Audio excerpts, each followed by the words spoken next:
that nobody used it but me. And I used this bat 16 years in the Major League. In the spring and in the fall. Weighs 40 ounces. I got over 1,000 base hits with that one bat. This tape I put on there myself.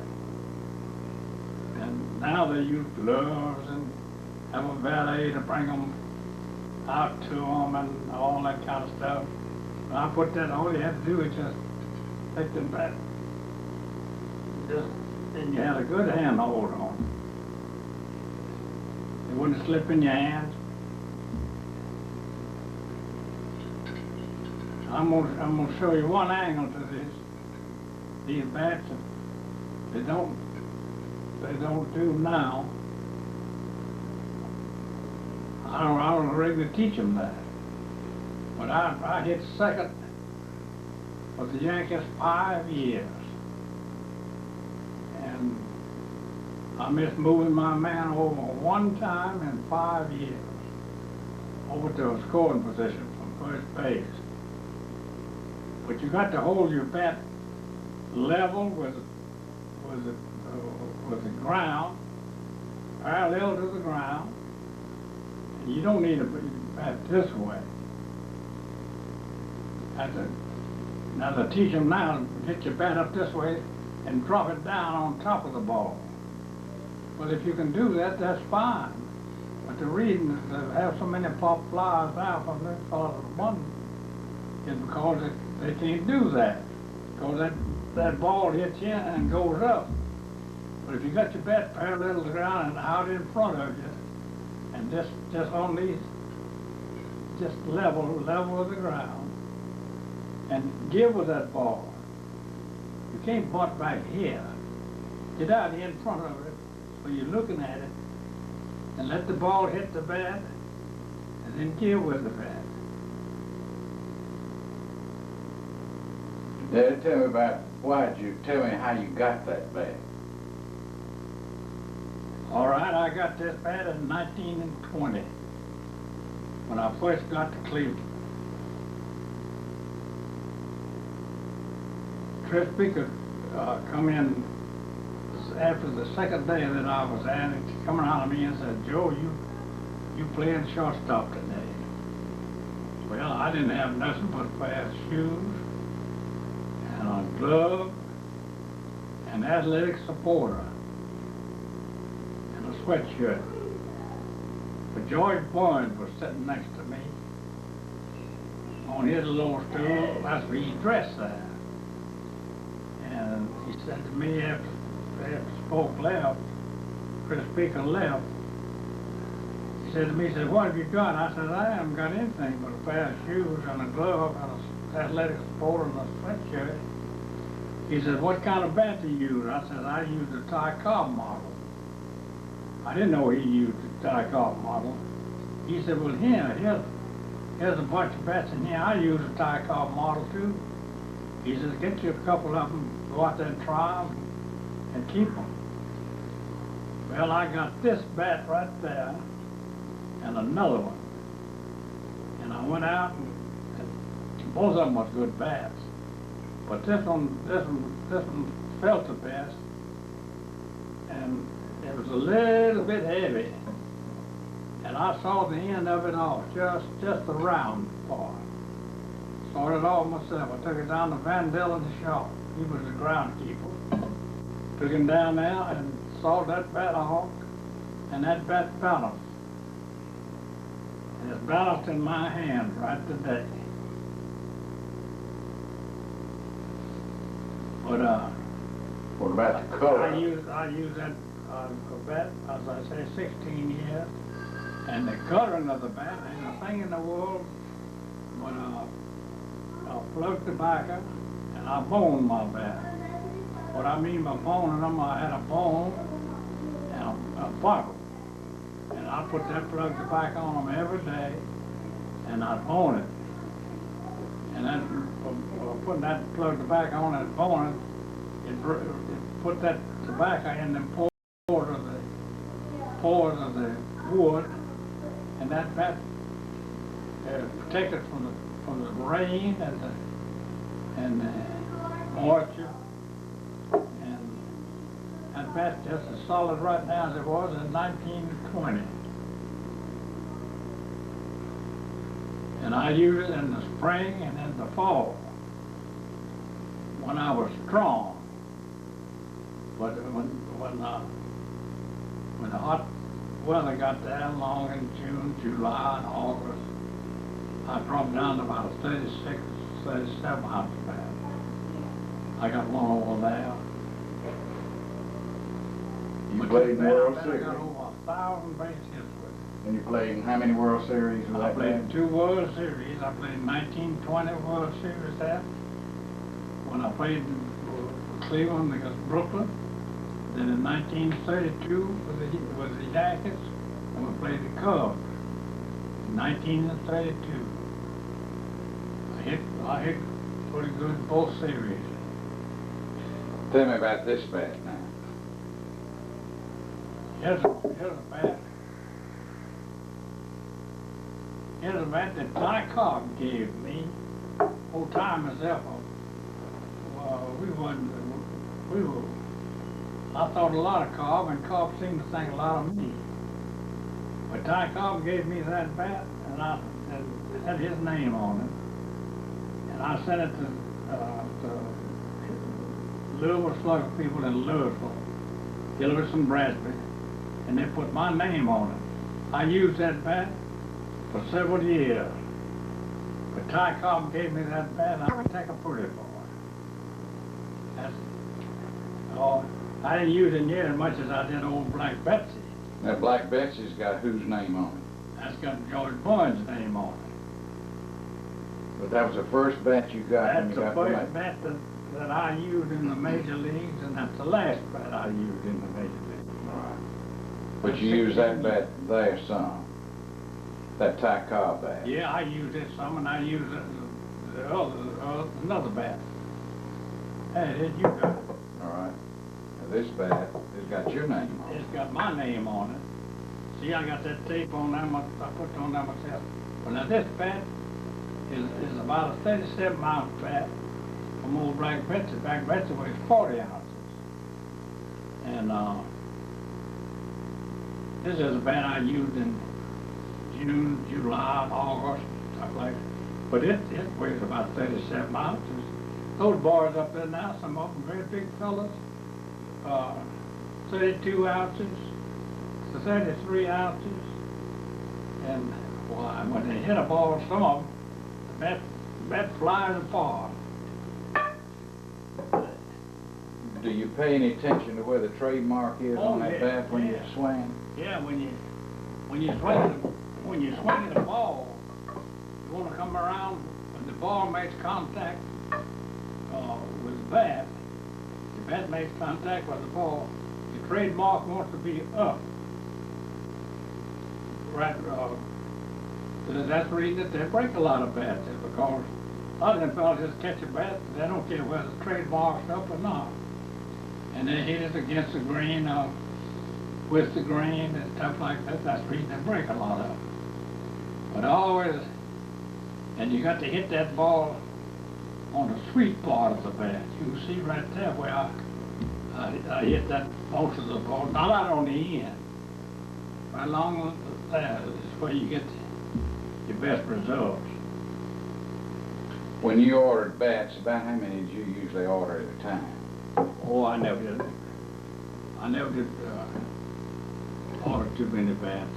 I used to order probably, when I ordered bats, half a dozen. I think the most that I have ordered was 1 dozen at one time, and I gave every one of them away to fellows who wanted a bat.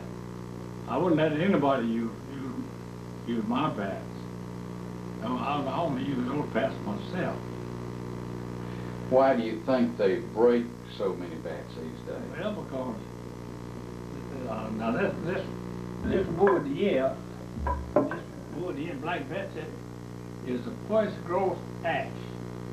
We used to get our wood, Elders and Bradford did, from up in Vermont.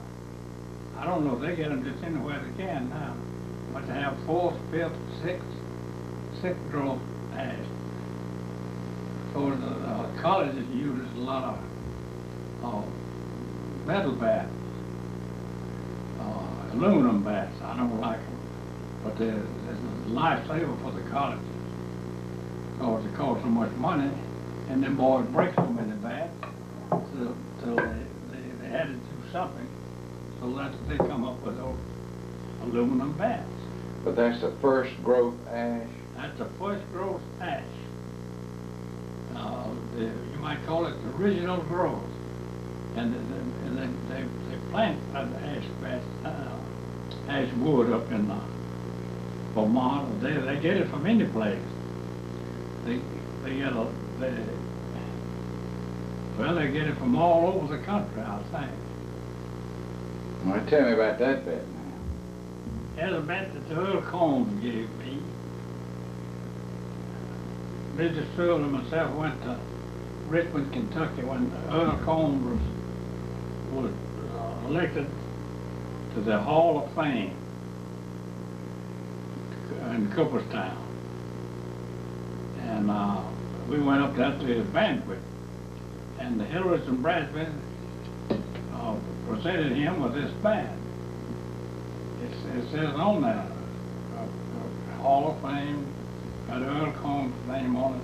They gave it to him at that banquet that night, and he in turn turned right around and gave it to me there. I'm real proud of it. I've always, but I never used this bat. Earl did. He did a pretty good job with it. All right, tell me about this one then. This bat here, this is the bat that Luke made.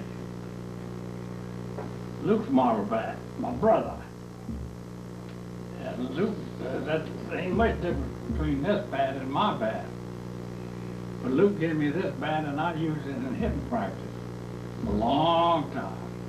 But I don't never remember using it in the game. I always used old black bets in the game. But you see,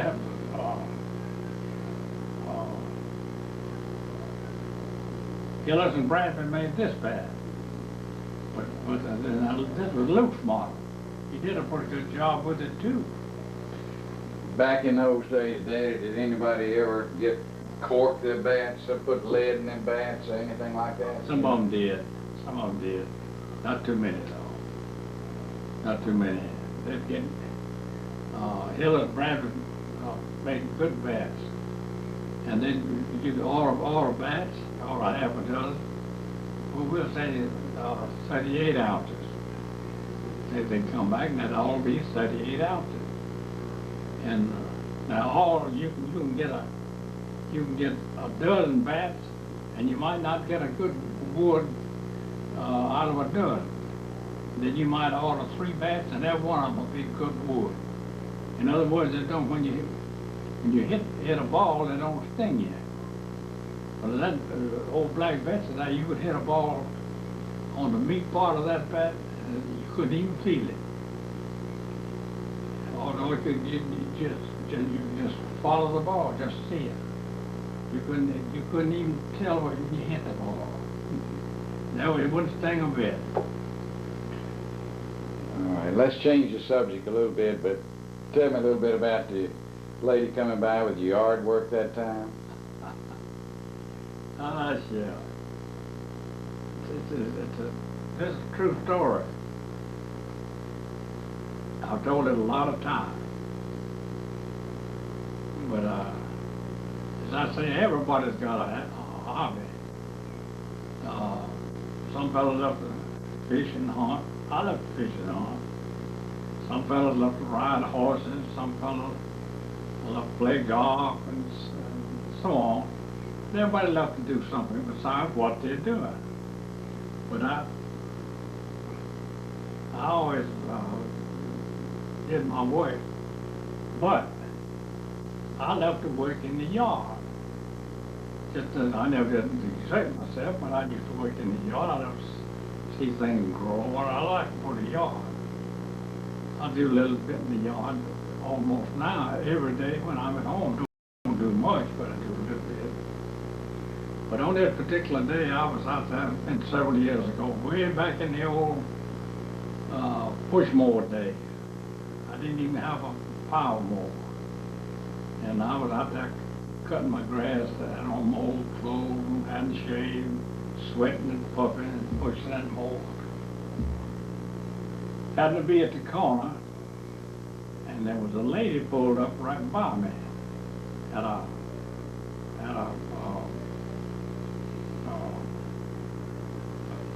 automobile fire passenger car. She pulled up there, it was an old gear shift car, I never will forget that. And she rolled the window down, she spoke to me, says, "Good morning." I said, "Oh, good morning." And she said, "You know, we're newcomers over here in Springbrook. That's a new subdivision there in Tuscaloosa. I live in Tuscaloosa. So that's a new, we live over here in Springbrook in this new addition." And he said, "We're looking for a yard man." And he said, "Look like that your yard is well taken care of. The shrubbery's trimmed good, the grass is cut, and everything looked real nice." And said, "Wonder if you come over and work in our yard." And I said to her, I said, "Well, I hadn't thought about it." And she said, "What do you charge?" I looked around at the house, and this stool was in the kitchen. And I looked around my house and I said, "Now this lady lives here, gives me 3 square meals a day and let me sleep with her every night." Well, I never will forget the expression, that look on that woman's face. She was a gray-haired lady. Her face turned red as any beach you ever saw, and you ought to seen her on the high gear in that car.